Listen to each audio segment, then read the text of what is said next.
Yep, Helldivers, that's me. You're probably wondering why I'm using a hammer in the first place. Let's write it down.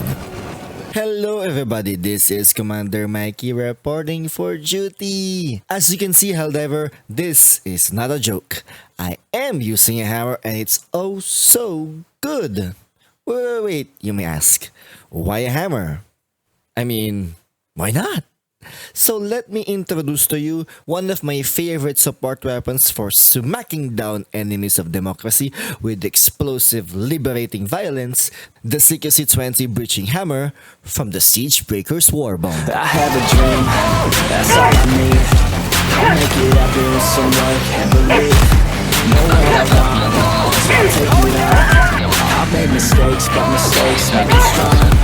Let's break it down for a This bad boy is found in the Siegebreaker's Warbond for 75 medals in the first page. And trust me, Helldivers, you will feel the power of democracy in the hands of this hammer. 2,200 explosive damage and melee damage of 300 alongside with 7 ammo charges. The perfect fit for any enemies that gets too close to your democratic personal space. It can kill Devastators, Berserkers, Hulks, War Striders, Alpha Commanders, Chargers, Overseers, and many more. But watch out for the big ones, Helldiver. This liberating hammer of democracy will need a compatible loadout to take on the heaviest targets. Just don't go near on some deadly enemies. Since the breaching hammer is a melee weapon, you will need some loadouts to quickly close the distance between your enemies. Starting with the backpack. For the backpack, you have 3 choices. 1. Warp Pack from the control group Warbond. This backpack teleports you near an enemy immediately. Just don't get too close for your comfort. If you don't have that Warbond yet, don't worry, Helldiver. You can still use the Lift 850 jump pack from the hangar starting list. But if you don't like using those, I can suggest a supply pack for your ammo and steam needs, since you will be needing those a lot because you will be up close and personal to the enemies of democracy and we will kill all the bots. For the armor, I can suggest a light armor with the oxygenator passive for the fast movements. Okay, you will need those slipper slides. If you don't like running and be a walking tank, I can suggest a heavy armor with the passive of fortified and extra padding, since you will be taking a lot of damage because you will be up close and personal. Okay, finally, to complete the loadout, I suggest these things. 1. Machine gun sentries for the common enemies if it gets too overwhelming for you. Orbital rail cannon strike or a 500 kg eagle bomb strike for much more heavy ordnance enemies like the Bile Titan and the harvesters, since getting too close to them you can get a little bit a squished Helldiver. Since this is a heavy armor penetrating weapon, an anti-tank 6, for the primaries you can use a medium penetrating weapon or a light pen for crowd control, since we can one-hit fabricators and those squid ships. But unfortunately, we cannot hit bug holes. I don't know why.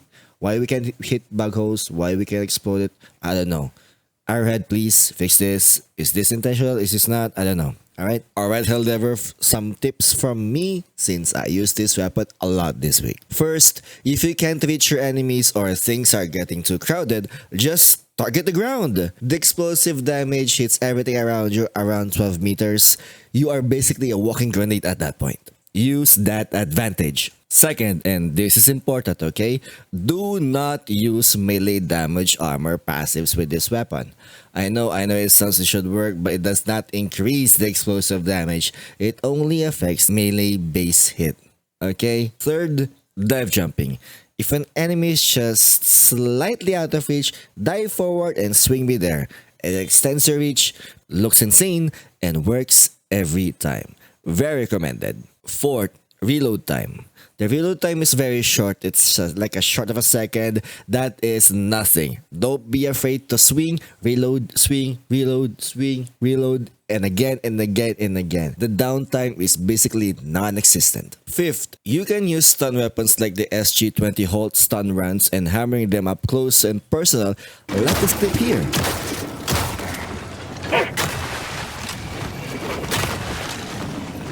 It's an amazing combo for big enemies or crowded enemies. Heavy enemies like the War Striders, hitting them on the legs twice makes it down. Tanks, 2 hits, anywhere.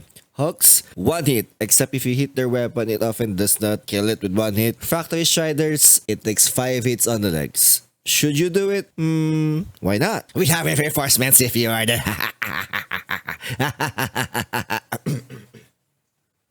And finally, do not ever get near harvesters. I don't care how confident you are. I don't care how good your loadout is. Just don't.